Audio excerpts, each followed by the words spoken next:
Sabine Macher dances, writes, translates, sometimes travels with a ukulele, and is known to photograph things that do not move. She moves in between different kinds of projects. Sometimes they're books, sometimes they can be sound pieces, performances, stage plays, and of course collaborations with other artists. And in that process, she's looking for forms that can be either individual or collective, or any shades in between. She lives in Paris and writes in French. Her most recent book is Guerre et Paix sans jeu, published by Les Petits Matins in 2019. And her most recent translation is a wonderful book entitled Kurt Schwitter's Homme par-dessus bord, and she wrote the afterword to that book, Comment je me suis traduit Kurt Schwitter's, how I translated myself or into Kurt Schwitter's, or it's difficult to translate. You'll come up with better translations than I did. And that was published by 33 Morceaux in 2022, and her latest stage project is La Vieille, and I can't see on my screen. What's the title of your most recent? La Vieille Danseuse, The Old Woman Dancing. Please welcome Sabine Macher.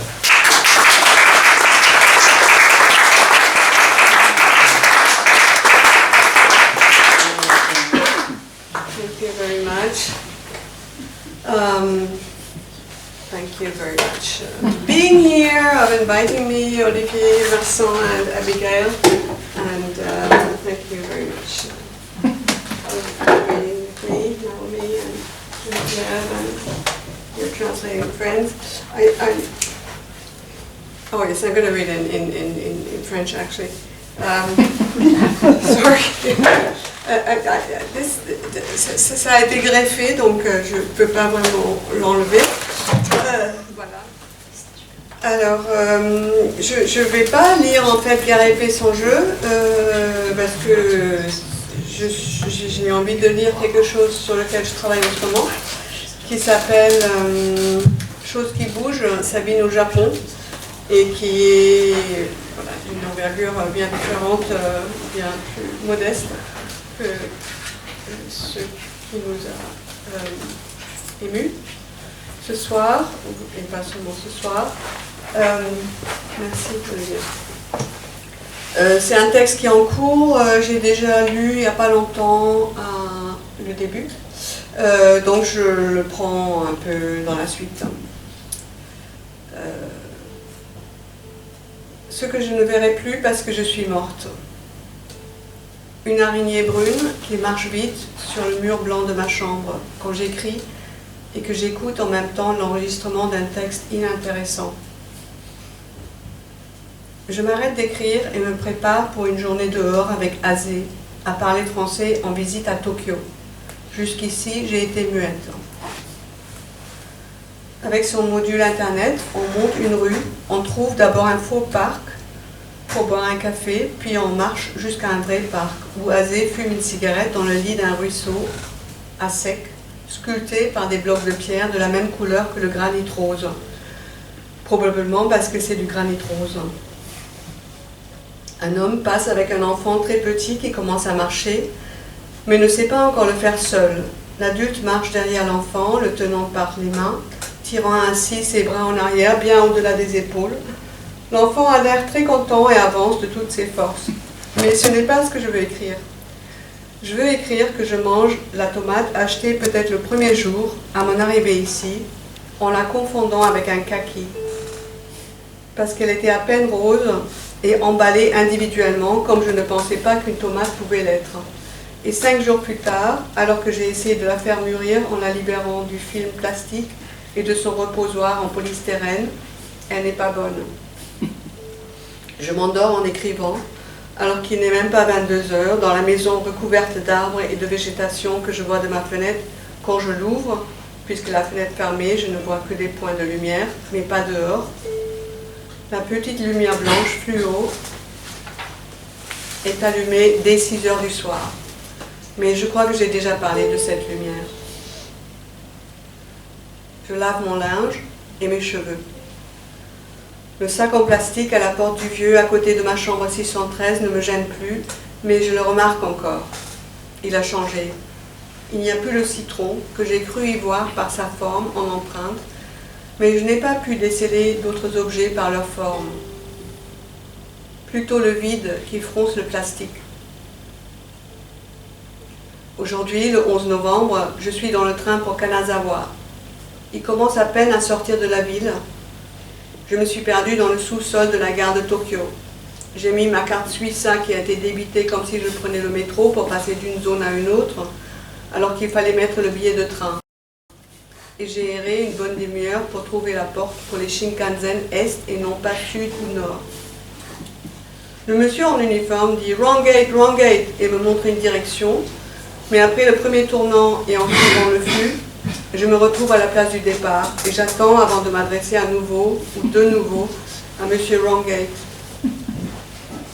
Si j'avais réservé une place dans un Shinkansen précis, je l'aurais raté. Et je n'aurais pas pu m'arrêter au café Muse, au pied du métro Minami Senju, pour m'asseoir à une minuscule table devant la porte d'entrée, à partager avec une batterie de chats en plastique qui lève et baisse la patte droite et remue la queue grâce à des récepteurs photovoltaïques. Je n'aurais pas pu prendre un petit déjeuner avec un œuf dur dans une coquille ultra blanche, une minuscule salade, des toasts éponges saturés de beurre et un café, car comme m'a expliqué ma nouvelle amie, la patronne, qui m'a prise en photo, et avec qui ensuite on s'est prise en photo ensemble, pour finalement être photographiée côte à côte, mais de plus loin, par un homme surgissant du café Muse, le café seul. Only coûte 500 yens, et le café avec le petit déjeuner, 700 yens. Soudain, le train passe entre des arbres dans les montagnes, comme une ligne tirée sur la carte que j'ai sortie de mon sac, sans savoir comment suivre le trajet du train. C'est une carte Michelin pour voyager en voiture en conduisant à gauche. Rêve avec un trou dans le plancher où l'on voit l'épaisseur du parquet, un passage au rez-de-chaussée bouché et des arrêts de danse renversés. On marche aussi à gauche dans la rue, dans la direction dans laquelle on avance, et on se met à gauche sur les escaliers roulants, comme chez nous. C'est la première fois que j'écris « chez nous » pour les mœurs en France. On se met à droite pour laisser la file de gauche pour les gens pressés. Personne n'a l'air très pressé comparé à Paris. Le pas est plus lent partout, et quand il y a une petite foule, on ralentit ensemble. Les vélos conduisent lentement sur les trottoirs, sur la ligne jaune au milieu, et dont les rainures servent aux non-voyants, pense Azé, mais moi j'en doute. En tout cas, il est désagréable de marcher sur cette ligne dure sous les pieds. Je viens de voir par la fenêtre du train des gens descendre en piste, descendre en ski sur une piste de neige que j'imagine artificielle, la neige. Car tout autour c'est l'automne et il fait un grand soleil chaud. Chez Muji, que je confonds avec Mubi, à Ginza, j'ai trouvé le meilleur pantalon bleu indigo de ma vie. Je ne vais pas pouvoir l'enlever jusqu'à la fin du voyage. D'ailleurs, je ne l'ai pas enlevé. Quand je m'assois sur les toilettes, je suis encore étonnée de la chaleur de la lunette chauffée. Mais ce matin, aux toilettes dans la station de métro, j'étais étonnée de m'asseoir sur du frais. Je ne sais pas pourquoi ça s'appelle lunette, et d'ailleurs peut-être ça ne s'appelle pas lunette de WC en français, que je traduis depuis des années du mot en allemand. Je sais qu'il y a aussi le mot abattant, mais on n'a quand même pas envie d'être abattu aux toilettes, et en allemand, on n'est pas très clair. Ce n'est pas très clair non plus, sauf que le mot pour les lunettes qui font le tour des yeux est au singulier, c'est la lunette, die Brille.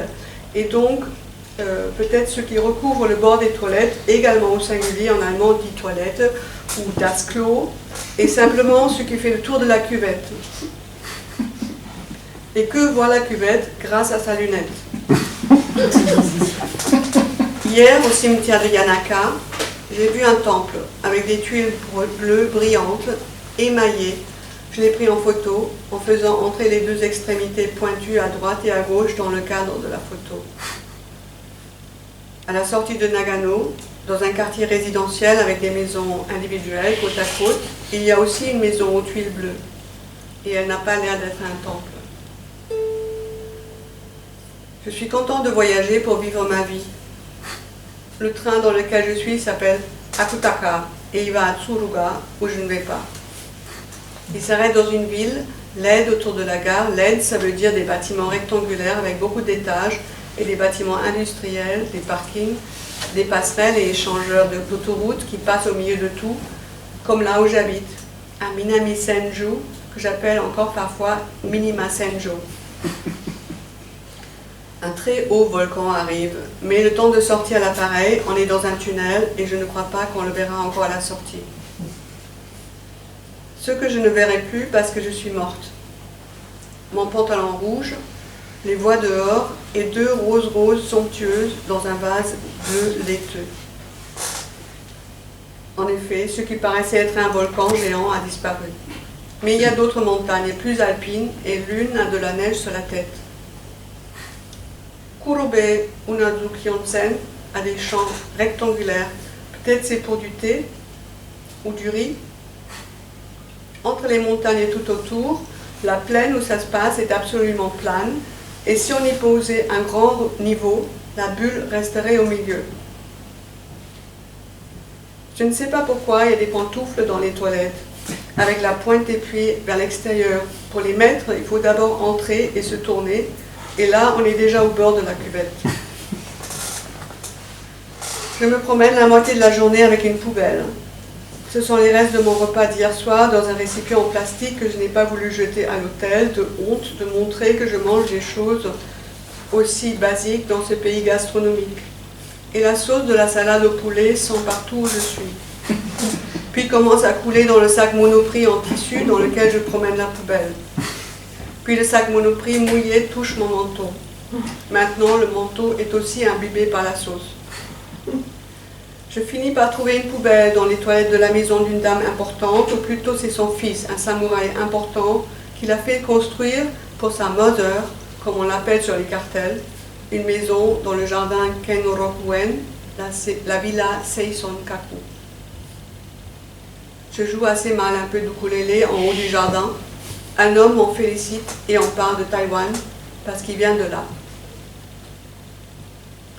En chemin vers le quartier historique, j'entre au café Takeya de Kanazawa, subitement au milieu d'un groupe de bâtiments industriels, après le parc au bord duquel les gens achètent des glaces avec une feuille d'or.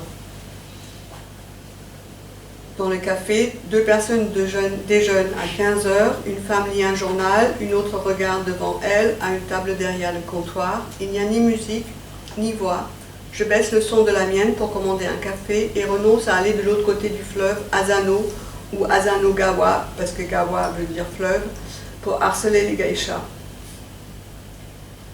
Grâce à ce Asano-gawa, vers lequel je vais depuis un moment, mais qui se retire au fur et à mesure que je m'en approche, je tombe sur le marché Omicho, où j'avais voulu déjeuner, mais ne le voyant nulle part, j'ai mangé 3 brochettes de dumplings verts avec une confiture de haricots azuki au parc, et je n'ai plus faim pour longtemps.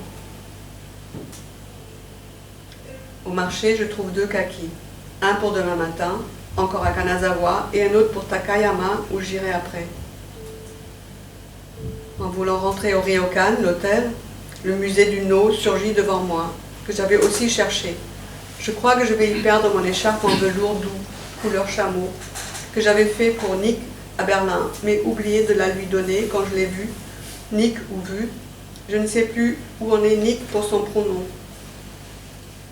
Beaucoup d'oublis et de fausses routes, des fautes d'orthographe et la saudade de Vania qui remonte de temps en temps comme une bulle d'air coincée dans le ventre. Bulle d'air coincée, c'était pour ne pas écrire ro, mais en l'écrivant, le mot est là et veut dire rouge en allemand. Je vois tout en gris-jaune, mon cristallin s'opacifie. Tout arrive comme sur l'entête du papier à lettres de Stéphane Mallarmé. La dame au musée du No, voyant la photo dans mon passeport pour me faire le tarif senior, dit que je ne ressemble pas à la photo. puis dit que la femme sur la photo dans le passeport est beautiful. Je suis l'autre femme du passeport qui commence à avoir la peau rose entre les cheveux blancs qui se raréfiant sur le haut du crâne. Je prends mon deuxième bain chaud. C'est très chaud et l'hôtel l'annonce onsen. Mais je suis toute seule dans la salle de bain verrouillée à le faire au lieu d'être avec plein de gens nus dans une source chaude entourée de volcans. Je réussis aussi à rentrer pour la première fois dans un restaurant qui affiche ni les prix ni un mot d'anglais. Il y a juste la grande lanterne et j'ai envie d'y aller depuis que je l'ai vue hier. Je reste un moment devant la porte pour voir dedans quand elle s'ouvre. Des hommes en sortent et ça a l'air très plein. Après environ 20 minutes, mon corps avance vers la porte qui fait glisser et fait 2 pas pour rentrer. Je reste debout, près d'un grand comptoir où des marmites bouillonnent autour de choses difficiles à reconnaître. Un bel homme qui cuisine de l'autre côté du comptoir me regarde après quelques instants et s'adresse à moi en faisant un pas vers le coin où je suis, l'index droit en l'air, les sourcils levés pour me questionner sur mon nombre. Je dis oui, 1. Il m'indique une place juste devant moi, enlève l'assiette d'une personne qui vient de partir et nettoie autour, puis demande drink. Je dis beer, puis un peu plus tard, il prend une assiette, me regarde, me montre les choses qui dépassent du bouillon dans les bacs devant lui. Je dis non d'abord pour ce qui pourrait être de la couenne de porc. Il montre un autre bac, dit beef, des brochettes, je dis aïe, les radiches aïe. Puis il revient vers le bac du début et ses rondelles avec une peau épaisse gris foncé, ensuite du blanc sale, et après quelque chose qui ressemble à des petits bouts de chair. Je dis oui maintenant. Il m'apporte de la moutarde. Il y a aussi une femme derrière le comptoir qui sert des assiettes et qui cuisine, et un homme plus jeune que la femme et l'homme que je prends déjà pour un couple, et le jeune homme pour leur fils. Ce que je ne verrai plus parce que je suis morte. Le visage couché sur le côté, comme une tête de brancusi, sur la tablette, dans le train de Paris à Barcelone, d'une petite fille de 8 ans peut-être. La lumière dans la chambre où j'écris est faite de 3 tubes en rond de fluo qu'on appelle souvent néon, de 3 tailles différentes. Le plus grand est à l'extérieur, le moyen au milieu et le plus petit encercle une très petite ampoule jaune au centre que je laisse allumer la nuit, parce que la chambre est noire. Le lit et le coussin remplis de graines dures et la couette moelleuse sont délicieux. La climatisation, qui est aussi un chauffage, parle quand je l'allume. Le frigidaire qui marche au gaz fait blablabla quand il refroidit. Le matin, en se reflétant sur l'église catholique de Kanazawa, peinte en marron brillant, le soleil entre dans la chambre entre 8h30 et 10h. Il y a aussi une poubelle qui s'ouvre quand je passe près d'elle. Le plafond est beau, en bois foncé, avec un quadrillage qui fait des rectangles. Je quitte le ryokan de Kanazawa dans quelques instants.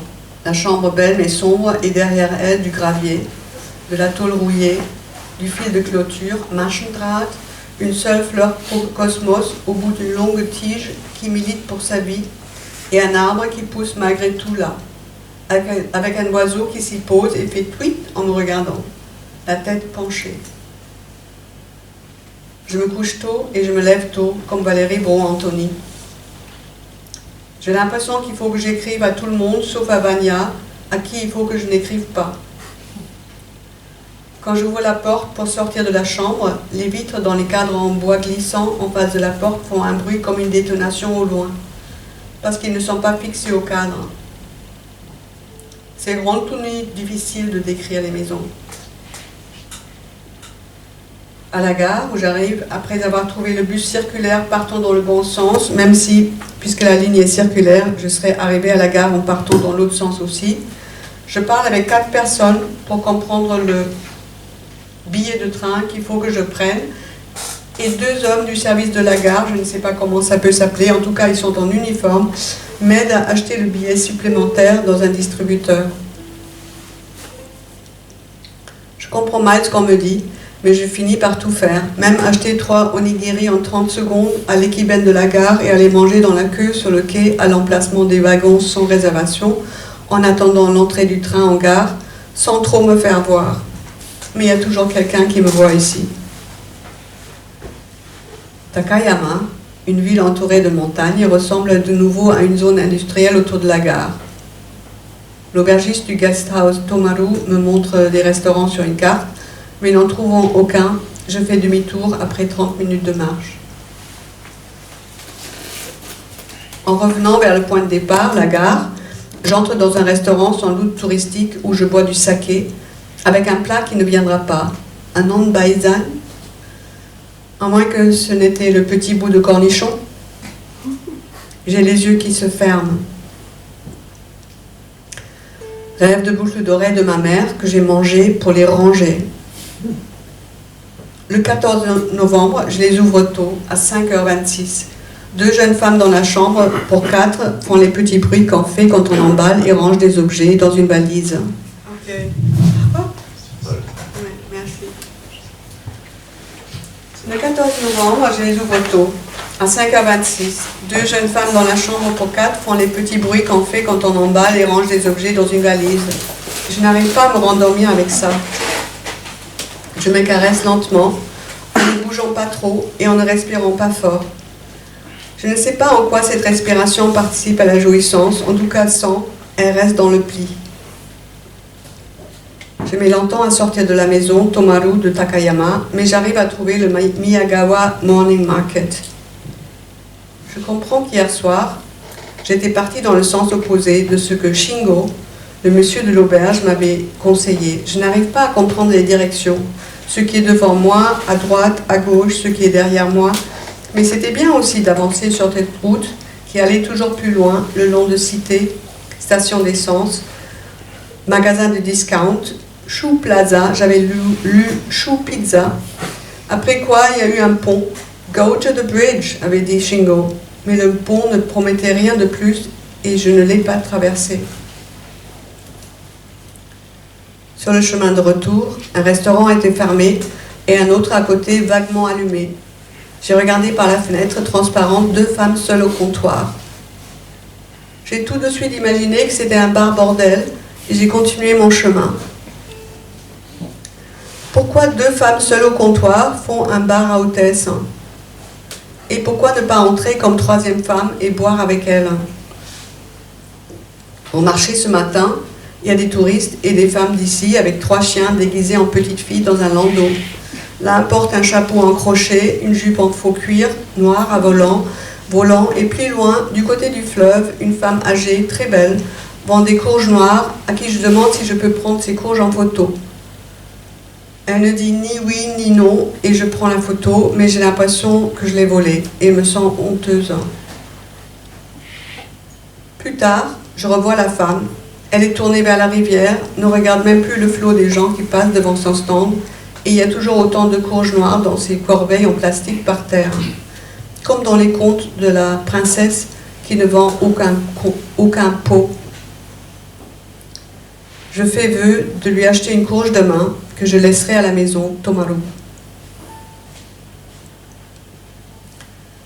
Ce que je ne verrai plus parce que je suis morte.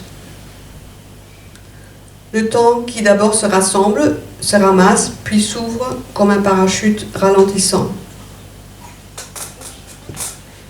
Près du Miyagawa River, qui ressemble à la Dreisam de Freiburg, large et plat, je joue un peu d'ukulélé. Je chante I Want You. Il faut que j'arrête ce culte triste. Et je vais arrêter ici. Mais je ne peux pas m'empêcher de vouloir quand même vous chanter I Want You. Parce que je suis pas encore sevrée. Et j'ai essayé un tout petit peu de Bobby Dylan, comme on dirait en japonais, de lui donner un peu de quelques mots en japonais que j'ai un mal fou à mémoriser. Ça fait 5 jours.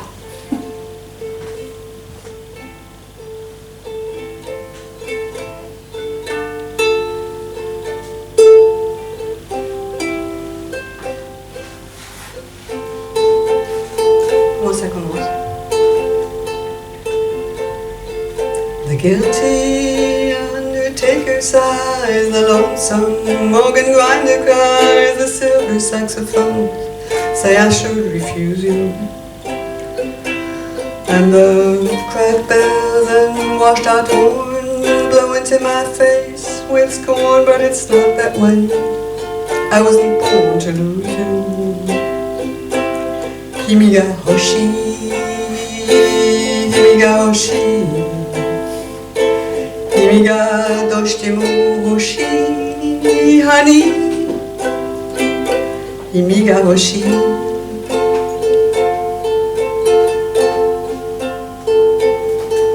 The drunken politician leaps upon the street where mothers weep and the saviors, they're fast asleep, they wait for you. And I wait for them to interrupt me drinking from my broken cup and ask me to open up the gate for you. Shimigaoshi, shimigaoshi, shimiga doshite mo hoshi, honey, shimiga hoshi. And all my fathers, they've gone down, true love they've been without him. And all their daughters put me down, 'cause I don't think about it. So I return to the Queen of Spain and talk to my chambermaid. She knows that I'm not afraid to look at her. And she is good to me, and there's nothing she doesn't see. She knows where I'd like to be, but it doesn't matter. Kimiga moshi, kimiga moshi, moshi, kimiga noshite mo moshi, honey, kimiga koshi. Now you're dancing. Now you're dancing, child, with this Chinese suit. He spoke to me, I took his flute. Now I wasn't very cute to him, was I? But I did it because he lied, because he took you for a ride, and because time was on his side, and because Himiga goshi, himiga goshi, hoshi, himiga doshite mo hoshi, honey, himiga moshi, hoshi.